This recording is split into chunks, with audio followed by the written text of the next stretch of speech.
ሰላም የዴይሊ ፎረም ቤተሰቦች፣ ለፓኪስታን ጋዝ የጫነ የኳታር መርከብ በሆርሙዝ በኩል ማለፉ ተገለጸ። አሜሪካ ላቀረበችው የሰላም እቅድ የኢራንን ምላሽ እየጠበቀች ሳለ ለፓኪስታን የተፈጥሮ ጋዝ የጫነች የኳታር መርከብ በሆርሙዝ ወሽመጥ በኩል ማለፉ ተገልጿል። አልካራይቲያን የተባለው ይህ መርከብ ከኳታር ራስ ላዳፋን ተነስቶ ወደ ፓኪስታን ቃሲም ወደብ እያመራች መሆኑ ተገልጿል። የኢራን ጦርነት ከተጀመረ ጊዜ አንስቶም የኳታር መርከብ በሆርሙዝ ወሽመጥ በኩል ሲያልፍ ይህ የመጀመሪያውም ነው። ኳታር የተፈጥሮ ጋዙን አሜሪካና ኢራንን በማሸማገሉ ውስጥ ላለችው ለፓኪስታን የሸጠችው የሁለት አገራት መንግስታት ያደረጉት ስምምነት ተከትሎ ነውም ተብሏል። ጉዳዩ በቅርበት የሚከታተሉ ወገኖች ኢራን የመርከቡን ጉዞ የፈቀደችው በፓኪስታንና ኳታር ረገድ ያለውን መተማመን ለማጠናከር ነው ብለዋል። ሮይተርስ የዜና ወኪል አስተያየታቸውን የሰጡ ምንጮች በጋዝ እጥረት ክፉኛ የተጎዳችው ፓኪስታን በሆርሙዝ ወሽመጥ በኩል የተወሰነ የተፈጥሮ ጋዝ ጫኝ መርከቦች እንዲያልፉም ንግግር እያደረገች ትገኛለች። ኳታር ለፓኪስታን የተፈጥሮ ጋዝ ከሚያቀርቡ አገራት መካከል ቀዳሚዋ ስትሆን ኢራን ደግሞ በወሽመጡ በኩል መርከቡ እንዲያልፍ ለሁለቱ አገራት መንግስታት ይሁንታዋን መስጠቷን ተገልጿል።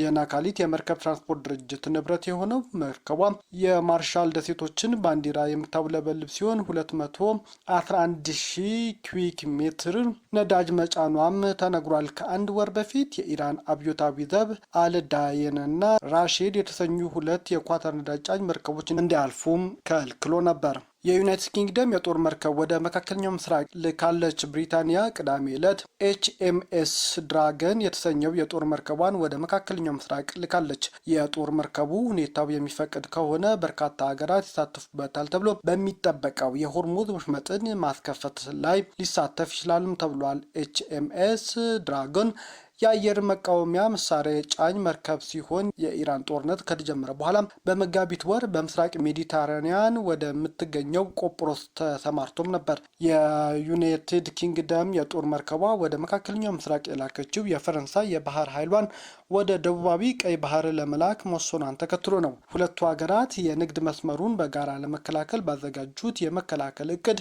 ላይም እየሰሩ ነው። የብሪታንያ መከላከያ ሚኒስቴር ቃል አቀባይ ብሪታንያ የጦር መርከቧን አስቀድማ ወደ መካከለኛው ምስራቅ ማስጠጋቱ አስፈላጊ በሚሆንበት ወቅት ወሽመጡን ከአጋሮቿ ጋር በመሆን ለመከላከል እንደሚያግዝም ተናግሯል። የዩናይትድ ስቴትስ እና ኢራን ለ10 ሳምንታት ከዘለቀው ጦርነት ለመውጣት እየተቃረቡ ባለበት በአሁኑ ወቅት ፈረንሳይና ብሪታንያ ሁኔታው ከተረጋጋ በኋላ በወሽመጡ ውስጥ ደህንነቱ የተጠበቀ የመርከቦች እንቅስቃሴ እንዲኖር መሰረት ለመጣል እቅድ ይዘው እየተንቀሳቀሱ ነው። እቅዱ ከኢራን ጋር ቅንጅት ያስፈልገዋል የተባለ ሲሆን በርካታ ሀገራት ለመሳተፍ ፈቃደኛ መሆናቸውንም አሳውቀዋል። የብሪታንያ ባህር ኃይል በተለያዩ ስፍራዎች ላይ በመመደቡ የተነሳም ተመናምኗል። ከዚህ በተጨማሪም የባህር ኃይል አባላት ቁጥር አነስተኛ ሲሆን መርከቦቿም ከመተካታቸው በፊት የአገልግሎት ጊዜያቸው እያበቃ መሆኑም ተገልጿል። የእስራኤል ጠቅላይ ሚኒስትር ቤንያሚን ኔታንያሁ ሀገራቸው ከኢራን ጋር የገጠመችውን ጦርነት ገና አለማብቃቱንና በኢራን እጅ የሚገኘውን የበለጸገ ዩራኒየም ማዕድን ሙሉ በሙሉ ከሀገሪቱ ሊወጣ እንደሚገባም በአጽንኦት ተናግረዋል። ጠቅላይ ሚኒስትሩ ይህንን ጠንካራ መልእክት ያስተላለፉት ከሲቢኤስ ቴሌቪዥን ጣቢያ ጋር ባደረጉት ቃለ ምልልስ ነው። በዚህ ቃለ ምልልስ ኔታንያሁ እስካሁን የተደረገው ወታደራዊ እርምጃ ትልቅ ስኬት እንዳመጣ ቢገልጹም ጦርነቱ አላበቃም ብለዋል። ምክንያቱም አሁንም ከኢራን መውጣት ያለበት የኒኩሌር ቁሳቁስና የበለጸገ ዩራኒየም አለ ሲሉም አስጠንቅቀዋል። ከኒኩሌር ስጋት ባሻገር ኢራን የምትደግፋቸው ተኪ ታጣቂዎች፣ መፍረስ ያለባቸው የዩራኒየም ማበልጸጊያ ጣቢያዎች እንዲሁም ኢራን ልታመርታቸው የምትፈልጋቸው የባላስቲክ ሚሳኤሎች አሁንም እንደ ስጋት መቀጠላቸውን አብራርተዋል። ኔታንያሁ ምንም እንኳን እስራኤል የኢራን ወታደራዊ አቅም በከፍተኛ ሁኔታ ማዳከም ብትችልም አሁንም ልንሰራው የሚገባን ብዙ ስራ አለ በማለት ቀጣይ ወታደራዊና የደህንነት እርምጃዎች ሊኖሩ እንደሚችሉም ኔታንያሁ ፍንጭ ሰጥተዋል። ጠቅላይ ሚኒስትሩ በንግግራቸው መጀመሪያ ላይ ኢስፋሃን በሚገኝ የመሬት ውስጥ ጣቢያ ተደብቆ ይገኛል ስለሚባለው እና ለጦር መሳሪያነት ወደሚጠጋ ደረጃ ስለበለጸገው ዩራኒየም ይሁን ወይም ደግሞ ስለ አጠቃላይ የኢራን የዩራኒየም ክምችት በግልጽ ያብራሩት ነገር ግን አልነበረም። ሆኖም ግን ይህ በከፍተኛ ሁኔታ የበለጸገ አደገኛ ቁስ እንዴት ሊወጣ ይችላል ተብለው ለተጠየቁት ጥያቄ ኔታንያሁ በመለሱት መልስ ገብተ ታወጣዋለህ ሲሉ የሰጡት ምላሽ የሁለቱን ሀገራት ቀጣይ የጦርነት ምዕራፍና የእስራኤል ቀጣይ እቅድ ፍንትው አድርጎ የሚያሳይ ነው ሲሉም መገናኛ ብዙሃን እየተቀባበሉት ነው። ኢራን ከአሜሪካ ጎን የሚቆሙ ሀገራት በሆርሙዝ ሰርጥ ለማለፍ አስቸጋሪ ሁኔታ ይገጥማቸዋል አለች። በቅርቡ አሜሪካ በኢራን ፍላጎት ላይ ማዕቀብ የጣለች ሲሆን መርከቦቹ በሆርሙዝ ሰርጥ ለማለፍ ሲሉም ለኢራን ክፍያ እንዳይፈጽሙ ማስጠንቀቂያ መስጠቷም ይታወሳል። እንዲሁም አሜሪካና ባህሬን የሆርሙዝ ሰርጥን ጉዳይ በተመለከተ ለተባበሩት መንግስታት ድርጅት ረቂቅ የውሳኔ ሀሳብ አስገብተዋል። ኤኤፍፒ ይህንን ረቂቅ እንደተመለከተው ገልጾ ዋነኛ ሀሳቡ ኢራን በሆርሙዝ ሰርጥ ላይ የጣለችው እገዳ እንድታነሳ የሚያሳስብ መሆኑ አስረድቷል። ለዚህም የኢራን ባለስልጣናት ዛሬ መልስ ሰጥተዋል። የኢራን ጦር ኃይል ቃል አቀባይ የሆኑት ብርጋዴር ጀኔራል መሐመድ አክራሚናም ለኢርና ሲናገሩ አሜሪካ በኢራን ላይ የጣለችውን ማዕቀብ የሚከተሉት ሀገራት በሆርሙዝ ሰርጥ ለማለፍ አስቸጋሪ ሁኔታ ይገጥማቸዋል ብለዋል። ጨምረውም እኛ በሆርሙዝ ሰርጥ ላይ አዲስ ህጋዊና የደህንነት ስርዓት መስርተናል። ስለዚህም ከአሁን አንስቶ ማንኛውም መርከብ ለማለፍ ከፈለገ ከእኛ ጋር መተባበር ይኖርበታል በማለት አስረድተዋል።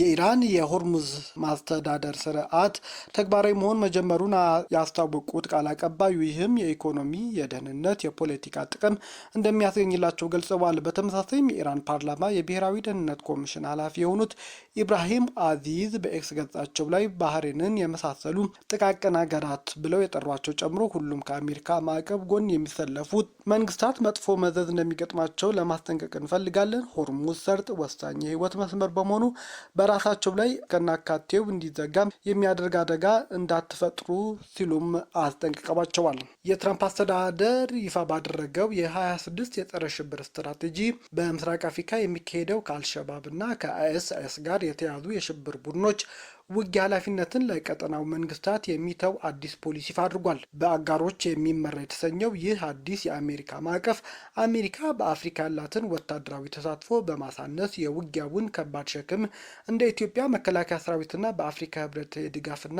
የማረጋጋት ተልዕኮ ስር በሚንቀሳቀሱ ኃይሎች ትከሻ ላይ የሚጥልም ነው። 16 ገጾች ያሉት ይህ የስትራቴጂክ ሰነድ የቀድሞ የባይደን አስተዳደር በነበረው የጸረ ሽብር ፖሊሲ ውድቀት ምክንያት የሽብር ቡድኖቹ ወደ አፍሪካ መዛወራቸውን በመተቸት አሁን ላይ የአሜሪካ ዋነኛ ግብ ጽንፈኛ ቡድኖችን በአሜሪካ ጥቅም ላይ ጥቃት የሚያደርሱበትን አቅም እንዳይገነቡ መከላከልና በክርስቲያኑ ማህበረሰቦች ላይ የሚሰነዘር ጥቃቶች መግታት መሆኑን ያስረዳል። ለዚህም አሜሪካ በቀጠናው ቀላል ወታደራዊ ቆይታ ብቻ እንደሚኖራትና ሚናዋን በስለላ መረጃ፣ በስልጠናና በክትትል ድጋፍ ላይ ብቻ እንደምትገነባም አስታውቃለች።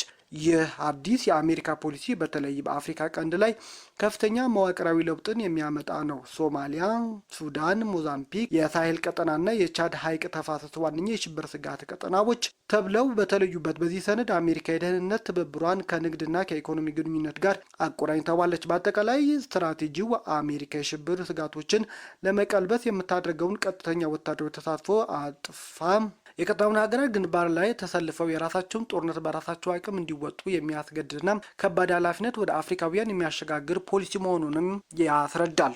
የዩክሬኑ ጦርነት እየተጠናቀቀ መሆኑ ተነገረ። ፕሬዝዳንት ቭላዲሚር ፑቲን ሀገራቸው ከዩክሬን ጋር እያካሄደች ያለው ጦርነት እያበቃ ነው ሲሉ ተናግረዋል። ጉዳዩ እየተጠናቀቀ ነው ብዬ አስባለሁ ሲሉም በዩክሬን እየተካሄደ ስለሚገኘው ልዩ ወታደራዊ ዘመቻ የተናገሩት ቭላዲሚር ፑቲን ምዕራባውያን ለኪየቭ መንግስት የሚያደርጉት ድጋፍም ኮንነዋል። የአሜሪካ ፕሬዝዳንት ዶናልድ ትራምፕ በመጨረሻ ሰዓት በሩሲያና በኪየቭ መካከል በተደረገ የተኩስ አቁም ስምምነት የጥቃት ስጋቱም በሞስኮ በተደረገው የድል ሰላማዊ ሰልፍ ላይ ምንም ጥቃት ሳይደርስ ተጠናቋል። ፑቲን አስተያየቱ የሰጡት የድል ቀን ንግግራቸው ጦርነት ምክንያት ለማረጋገጥ ከተጠቀሙ ከጥቂት ሰዓታት በኋላ ነው። ምዕራባውያን ዩክሬንን ስለመርዳታቸው በተመለከተ በጋዜጣ መግለጫ ወቅት የተጠየቁት ፑቲን እርዳታ ቃል ገብተው እስከ ዛሬ ድረስም ከሩሲያ ጋር ግጭቱን ማስቀጠል ጀምረዋል። ጉዳዩን እያበቃ ነው ብዬ ባስብም ግን ከባድ ጉዳይ ነው ሲሉ ምላሽ ሰጥተዋል ቭላዲሚር ፑቲን። ሩሲያ ክሬሚያና የምስራቅ ዩክሬን ክፍሎችን የተቆጣጠረችው ከ10 ዓመት በፊት ሲሆን በየካቲት 2022 ደግሞ ዩክሬን ሙሉ በሙሉ ወረራ ጀምራለች። ፑቲን የዩክሬን ፕሬዝዳንት ቭላዲሚር ዘለንስኪ የሚያገኙትን ዘላቂ ሰላም ስምምነት ከተደረሰ በኋላ ብቻ እንደሆነ ማስረግጠው ተናግረዋል። በሶስተኛ አገር መገናኘት ቢቻል ግን በዚህ ዝግጅት ላይ ለመሳተፍና ለመደራደር ቭላዲሚር ዘለንስኪንም ለማግኘት የረጅም ጊዜ ታሪካዊ እይታን ለመፍጠርም የሰላም ስምምነት ላይ የመጨረሻ ስምምነቶች ከደረሰ በኋላ ብቻ ነው ብለዋል። ይህም የመጨረሻ እርምጃ መሆኑ አለበት ሲሉም ፑቲን አስገንዝበዋል። ዘለንስኪ በግል ሊያገኟቸው ዝግጁ መሆናቸው ቢሰሙም እንዲህ አይነት መግለጫዎች ስንሰማ ይህ የመጀመሪያችን አይደለም ሲሉም ቭላዲሚር ፑቲን ተናግረዋል። ባለፈው ሳምንት የአውሮፓ ምክር ቤት ፕሬዝዳንት አንቶኒዮ ኮስታም የአውሮፓ ህብረት ከሩሲያ ጋር ለመደራደር ተስፋ እንዳለውና ዘለንስኪ እንዲህ አይነት እርምጃዎች እንደሚደግፉ እንደሚያምኑ ተናግረዋል። በፋይናንሻል ታይምስ በተጠቀሰው የኮስታ ንግግር መሰረት የአውሮፓ ህብረት መሪዎች ይህንን ለማድረግ ትክክለኛ ጊዜ ሲመጣ ከሩሲያ ጋር በብቃት ለመወያየት ምን እንደሚያስፈልግ እየተማከሩ እንደሆነም ጠቅሰዋል። በአሜሪካ በተመራው የተኩስ አቁም ስምምነት መሰረት ኪየቭ እና ሞስኮም 1000 እስረኞች ለመለዋወጥም ተስማምተዋል። ፑቲን ቅዳሜ ዕለት ሩሲያ ስለ ልውውጡ ምንም አይነት መረጃ ከዩክሬን በኩል እስካሁን እንዳልደረሳት ተናግረዋል። ሁለት አስርት ዓመታት ውስጥ ለመጀመሪያ ጊዜ በቀዩ አደባባይ ሰልፍ ምንም አይነት የጦር መሳሪያን የጫኑ ተሽከርካሪዎች ሰልፍ ሳያካሂዱ የቀሩ ሲሆን ክሬምሊን በተለምዶ የሩሲያ ወታደራዊ ዓለም አቀፍ መድረክ አድርጋም ተጠቀመው ነበር። ዝግጅቱ ላይ የተሳተፉ ጋዜጠኞችን በጣም ጥቂት የነበሩ ሲሆን ብዙ ዓለም አቀፍ የሚዲያ ተቋማት ፈቃድ እንዳልሰጣቸውም ተነግሯል። የአሜሪካው ፕሬዝዳንት ትራምፕ በኢራን ላይ ያላቸው ግብ 70 በመቶ ማሳካታቸውን ገለጹ።